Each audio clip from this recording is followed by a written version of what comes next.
ನಮ್ಮ ಮಂಡ್ಯದ ಬಸರಾಳ್ನಲ್ಲಿ ಒಂದು ಕೆಮಿಕಲ್ ಫ್ಯಾಕ್ಟ್ರಿ ಬಿದ್ರಕಟ್ಟೆ ಗ್ರಾಮದಲ್ಲಿತ್ತು. ಈ ಹಿಂದೆ ರೈತರೆಲ್ಲ ಈ ಕೆಮಿಕಲ್ ಸೋರಿಕೆಯಾಗಿ ಎಲ್ಲ ಬೆಳೆ ನಾಶ ಆಗಿ ಒಂದಷ್ಟು ಜನ ಅದರಿಂದ ಅಸ್ವಸ್ಥರಾಗಿದ್ದರು.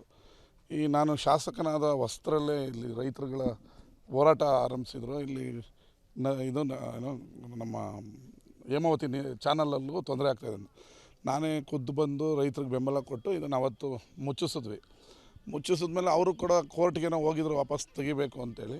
ಈ ಮಧ್ಯೆ ಕಳೆದ 10 ದಿನದಿಂದ ಇಲ್ಲಿ ಸ್ಥಳೀಯರು ಹೇಳೋ ಪ್ರಕಾರ ಇದನ್ನು ಬಿಚ್ಚಿಕೊಂಡು ಡಿಸ್ಮಾಂಟಲ್ ಮಾಡಿಕೊಂಡು ತೊಗೊಂಡೋಗೋದಕ್ಕೇನೋ ಟ್ರೈ ಮಾಡಿದ್ದಾರೆ. ಆ ಸಂದರ್ಭದಲ್ಲಿ ಇವತ್ತು ಬೆಳಗ್ಗೆ 8:45ಕ್ಕೆ ಈ ಒಂದು ಬಾಯ್ಲರನ್ನು ಬಿಚ್ಚೋ ಟೈಮಲ್ಲಿ ಅದು ಬ್ಲಾಸ್ಟ್ ಆಗಿ UP ಮೂಲದ ಆಕಾಶ್ ಮತ್ತು ಅಲ್ಲು ಖಾನ್ ಅಂತ ಇಬ್ಬರು 26 ವರ್ಷದ ಒಳಗಡೆ ಇಬ್ಬರು ಮತ್ತು ಒಬ್ಬರಿಗೆ ಗಾಯ ಆಗಿದೆ. ಇಬ್ಬರು ಸ್ಪಾಟಲ್ಲಿ ಸತ್ತಿದ್ದಾರೆ. ಇನ್ನೊಬ್ಬರನ್ನ ಇಬ್ಬರು ಸ್ಪಾಟಲ್ಲಿ ಸತ್ತಿದ್ದಾರೆ. ಒಬ್ಬರನ್ನ ನಮ್ಮ ಸಿಬ್ಬಂದಿಯವರು ಅಧಿಕಾರಿಗಳು ಆಸ್ಪತ್ರೆಗೆ ಸೇರಿಸಿದ್ದಾರೆ. ಅದು ಯಾಕೆ ಏನಾಯಿತು ಅಂತ ಅಧಿಕಾರಿಗಳು ತನಿಖೆ ಮಾಡ್ತಾರೆ. ಅದು ವರದಿ ಬಂದ ಮೇಲೆ ನೋಡೋಣ ಏನು ಮಾಡಬೇಕು. ಅಲ್ಲ, ಹತ್ತಿರದಿಂದ ನೋಡಿದಾಗ ಅವರು ಏನೂ ಕ್ರಮ ಕೈಗೊಂಡಿಲ್ಲ. ಇದರ ಮಾಲೀಕರದ್ದು ಅದರಲ್ಲಿ ಲೋಪ ಎದ್ದು ಕಾಣುತ್ತೆ. ಈಗ ಯಾರು ಏನು ಎತ್ತ ಅನ್ನೋದನ್ನು ತನಿಖೆ ಮಾಡಿದ್ದಾರೆ. ಅದರಲ್ಲೇನು ಯಾರು ಮುಲಾಜೇನಿಲ್ಲ. ಪಾಪ ಇಬ್ಬರು ಸತ್ತಿರೋದು ಗಾಯಗೊಂಡಿರೋದ್ರಿಂದ ಇವತ್ತು ಈಗ ಆಗಿರೋದ್ರಿಂದ ಯಾವುದೇ ಮುಲಾಜಿಲ್ಲದೆ ಈಗ FIR ಆಗಿರಬೇಕು. FIR ಆಗಿದೆ. ಇನ್ನು ಮುಂದಿನ ಕ್ರಮ ಕೈಗೊಳ್ತಾರೆ. ಅಲ್ಲ, ಇಲ್ಲ ಅಂದ್ರೆ ಮುಂಜಾಗ್ರತೆ ತಗೊಂಡಿದ್ರೆ ಯಾಕೆ ಸತ್ತಿರೋರು? ಅದು ತೊಗೊಂಡಿಲ್ಲ ಅಂತ ಅನಿಸುತ್ತೆ. ನಿರ್ಲಕ್ಷ್ಯ ಎದ್ದು ಕಾಣ್ತಾ ಇದೆ ಮಾಲೀಕರದು. ಅದಕ್ಕೆ ಮುಂದಿನ ಹೆಚ್ಚಿನ ತನಿಖೆನ ಅಧಿಕಾರಿಗಳು ತೊಗೊಳ್ತಾರೆ. ಅಲ್ಲ, ಕಾನೂನಲ್ಲಿ ಏನಿದೆ ಅದು ಕ್ರಮ ಆಗೇ ಆಗ್ತದೆ. ಅದರಲ್ಲೇನು ಎರಡು ಮಾತಿಲ್ಲ. ಮತ್ತು ಇಬ್ಬರು ಅಮಾಯಕರು ಸತ್ತಿದ್ದಾರೆ. ಅವ್ರದ್ದು ಅಡ್ರೆಸ್ಸು ಕೂಡ ಅಧಿಕಾರಿಗಳು ಟ್ರೇಸ್ ಮಾಡ್ತಾಯಿದ್ದಾರೆ. ಅವ್ರ ಬಾಡಿಯನ್ನು ಉತ್ತರ ಪ್ರದೇಶಕ್ಕೆ ಕಳಿಸೋದಕ್ಕೆ ನಮ್ಮ ಜಿಲ್ಲಾಡಳಿತ ಮತ್ತು ರಾಜ್ಯ ಸರ್ಕಾರ ಎಲ್ಲ ಸೂಕ್ತ ವ್ಯವಸ್ಥೆಯನ್ನು ಮಾಡ್ತೀವಿ. ನಮ್ಮ DC ಅವರು ಕೂಡ ಅಲ್ಲಿನ ಜಿಲ್ಲೆ ಆಡಳಿತವನ್ನು ಸಂಪರ್ಸೋಕ್ಕೆ ಪ್ರಯತ್ನ ಪಡ್ತಾಯಿದ್ದಾರೆ. ಅವ್ರದ್ದು ಪ್ರಾಪರ್ ಅಡ್ರೆಸ್ ಟ್ರೇಸ್ ಆಗಿದ ತಕ್ಷಣ ಆ ಕೆಲಸವನ್ನು ಮಾಡಿ ಪಾಪ ಅವ್ರಿಗೆ ಬಾಡಿಯನ್ನು ಶಿಫ್ಟ್ ಮಾಡಿಕೊಡ್ತೀವಿ. ಎಲ್ಲ ಯಾರಿದ್ರೆ ಅಂತ ಗೊತ್ತಿಲ್ಲ. ಈಗ ಮೊದಲು ನಮಗೇನೋ ಗೊತ್ತಿದ್ರೆ ಇಲ್ಲಿ ಮಾಲೀಕರಿದ್ರ ಗುತ್ತಿಗೆದವ್ರು ತೊಗೊಂಡಿದ್ರ ಏನಾನ ಹೇಳ್ಬೋದು. ಈಗ ನಾವು ಸುಮ್ಮನೆ ಎಲ್ಲ ಊಹಾಪೋಹಗಳಲ್ಲಿ ಹೇಳೋಕ್ಕಾಗಲ್ಲ. ಓವರಾಲ್ ಇದ್ರ ಯಾರು ಮಾಲೀಕತ್ವ ಇದೆ ಅನ್ನೋದನ್ನೆಲ್ಲ ಚೆಕ್ ಮಾಡ್ತೀವಿ. ಚೆಕ್ ಮಾಡಿ ನಮ್ಮ ಹತ್ರ ಎಲ್ಲ ಡೇಟಾ ಇರ್ತದೆ. ಚೆಕ್ ಮಾಡಿ ಅವ್ರ ಮೇಲೆ FIR ಆಗಿದೆ. FIR ಪ್ರಕಾರ ಕಾನೂನು ಕ್ರಮ ಕೈಗೊಳ್ತೀವಿ. ನಮ್ಮ ಮಂಡ್ಯದ ಬಸರಾಳ್ನಲ್ಲಿ ಒಂದು ಕೆಮಿಕಲ್ ಫ್ಯಾಕ್ಟ್ರಿ ಬಿದ್ರಕಟ್ಟೆ ಗ್ರಾಮದಲ್ಲಿತ್ತು. ಈ ಹಿಂದೆ ರೈತರೆಲ್ಲ ಈ ಕೆಮಿಕಲ್ ಸೋರಿಕೆಯಾಗಿ ಎಲ್ಲ ಬೆಳೆ ನಾಶ ಆಗಿ ಒಂದಷ್ಟು ಜನ ಅದರಿಂದ ಅಸ್ವಸ್ಥರಾಗಿದ್ದರು. ನಾನು ಶಾಸಕನಾದ ಹೊಸದರಲ್ಲೇ ಇಲ್ಲಿ ರೈತರುಗಳ ಹೋರಾಟ ಆರಂಭಿಸಿದರು. ಇಲ್ಲಿ ನಮ್ಮ ಹೇಮಾವತಿ ಚಾನಲಲ್ಲೂ ತೊಂದರೆ ಆಗ್ತಾಯಿದೆ. ನಾನೇ ಖುದ್ದು ಬಂದು ರೈತರಿಗೆ ಬೆಂಬಲ ಕೊಟ್ಟು ಇದನ್ನು ಅವತ್ತು ಮುಚ್ಚಿಸಿದ್ಮೇಲೆ ಅವರು ಕೂಡ ಕೋರ್ಟ್ಗೆ ಹೋಗಿದ್ರು ವಾಪಸ್ ತೆಗಿಬೇಕು ಅಂತೇಳಿ. ಈ ಮಧ್ಯೆ ಕಳೆದ 10 ದಿನದಿಂದ ಇಲ್ಲಿ ಸ್ಥಳೀಯರು ಹೇಳೋ ಪ್ರಕಾರ ಇದನ್ನು ಬಿಚ್ಚಿಕೊಂಡು ಡಿಸ್ಮಾಂಟಲ್ ಮಾಡಿಕೊಂಡು ತೊಗೊಂಡೋಗೋದಕ್ಕೇನೋ ಟ್ರೈ ಮಾಡಿದ್ದಾರೆ. ಆ ಸಂದರ್ಭದಲ್ಲಿ ಇವತ್ತು ಬೆಳಗ್ಗೆ 8:45ಕ್ಕೆ ಈ ಒಂದು ಬಾಯ್ಲರನ್ನು ಬಿಚ್ಚೋ ಟೈಮಲ್ಲಿ ಅದು ಬ್ಲಾಸ್ಟ್ ಆಗಿ UP ಮೂಲದ ಆಕಾಶ್ ಮತ್ತು ಅಲ್ಲು ಖಾನ್ ಅಂತ ಇಬ್ಬರು 26 ವರ್ಷದ ಒಳಗಡೆ ಇಬ್ಬರು ಮತ್ತು ಒಬ್ಬರಿಗೆ ಗಾಯ ಆಗಿದೆ. ಇಬ್ಬರು ಸ್ಪಾಟಲ್ಲಿ ಸತ್ತಿದ್ದಾರೆ. ಇನ್ನೊಬ್ಬರನ್ನ ಇಬ್ಬರು ಸ್ಪಾಟಲ್ಲಿ ಸತ್ತಿದ್ದಾರೆ. ಒಬ್ಬರನ್ನ ನಮ್ಮ ಸಿಬ್ಬಂದಿಯವರು ಅಧಿಕಾರಿಗಳು ಆಸ್ಪತ್ರೆಗೆ ಸೇರಿಸಿದ್ದಾರೆ. ಅದು ಯಾಕೆ ಏನಾಯಿತು ಅಂತ ಅಧಿಕಾರಿಗಳು ತನಿಖೆ ಮಾಡ್ತಾರೆ. ಅದು ವರದಿ ಬಂದ ಮೇಲೆ ನೋಡೋಣ ಏನು ಮಾಡಬೇಕು. ಅಲ್ಲ, ಹತ್ತಿರದಿಂದ ನೋಡಿದಾಗ ಅವರು ಏನೂ ಕ್ರಮ ಕೈಗೊಂಡಿಲ್ಲ. ಇದರ ಮಾಲೀಕರದ್ದು ಅದರಲ್ಲಿ ಲೋಪ ಎದ್ದು ಕಾಣುತ್ತೆ.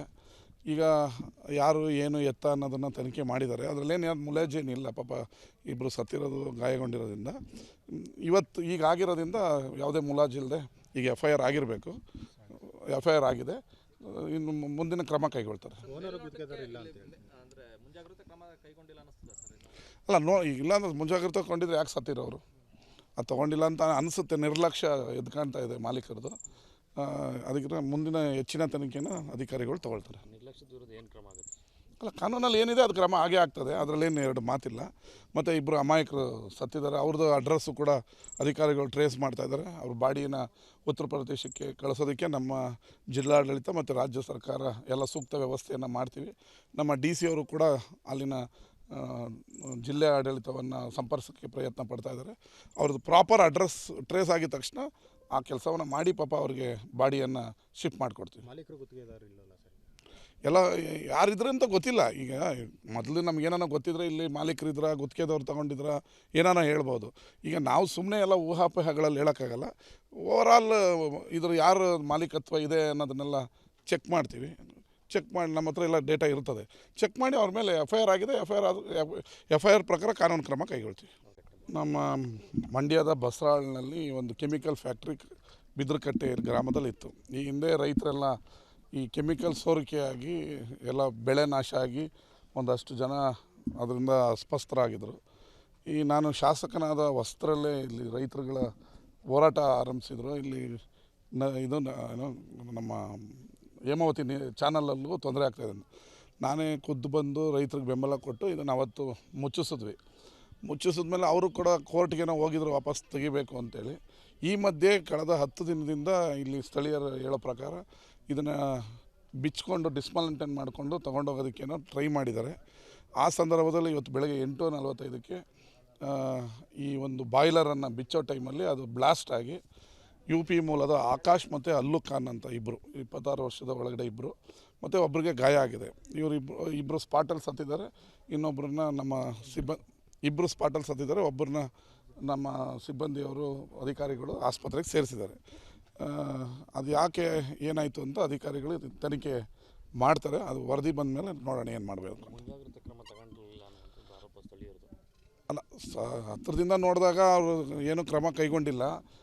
ಇದರ ಮಾಲೀಕರದು ಅದರಲ್ಲಿ ಲೋಪ ಎದ್ದು ಕಾಣುತ್ತೆ.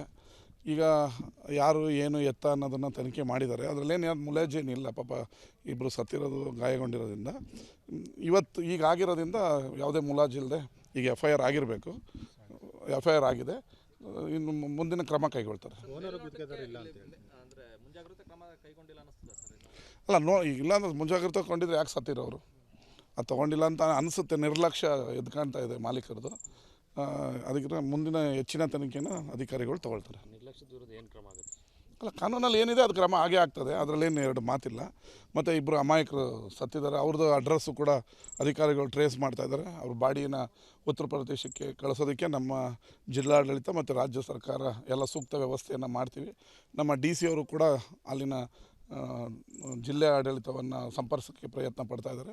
ಅವ್ರದ್ದು ಪ್ರಾಪರ್ ಅಡ್ರೆಸ್ ಟ್ರೇಸ್ ಆಗಿದ ತಕ್ಷಣ ಆ ಕೆಲಸವನ್ನು ಮಾಡಿ ಪಾಪ ಅವ್ರಿಗೆ ಬಾಡಿಯನ್ನು ಶಿಫ್ಟ್ ಮಾಡಿಕೊಡ್ತೀವಿ. ಮಾಲೀಕರು ಗುತ್ತಿಗೆದಾರರು ಇಲ್ಲಲ್ಲ ಸರ್? ಎಲ್ಲ ಯಾರಿದ್ರೆ ಅಂತ ಗೊತ್ತಿಲ್ಲ. ಈಗ ಮೊದಲು ನಮಗೇನೋ ಗೊತ್ತಿದ್ರೆ ಇಲ್ಲಿ ಮಾಲೀಕರಿದ್ರ ಗುತ್ತಿಗೆದವ್ರು ತೊಗೊಂಡಿದ್ರ ಏನಾನ ಹೇಳ್ಬೋದು. ಈಗ ನಾವು ಸುಮ್ಮನೆ ಎಲ್ಲ ಊಹಾಪೋಹಗಳಲ್ಲಿ ಹೇಳೋಕ್ಕಾಗಲ್ಲ. ಓವರಾಲ್ ಇದ್ರ ಯಾರು ಮಾಲೀಕತ್ವ ಇದೆ ಅನ್ನೋದನ್ನೆಲ್ಲ ಚೆಕ್ ಮಾಡ್ತೀವಿ. ಚೆಕ್ ಮಾಡಿ ನಮ್ಮ ಹತ್ರ ಎಲ್ಲ ಡೇಟಾ ಇರ್ತದೆ. ಚೆಕ್ ಮಾಡಿ ಅವ್ರ ಮೇಲೆ FIR ಆಗಿದೆ. FIR ಪ್ರಕಾರ ಕಾನೂನು ಕ್ರಮ ಕೈಗೊಳ್ತೀವಿ.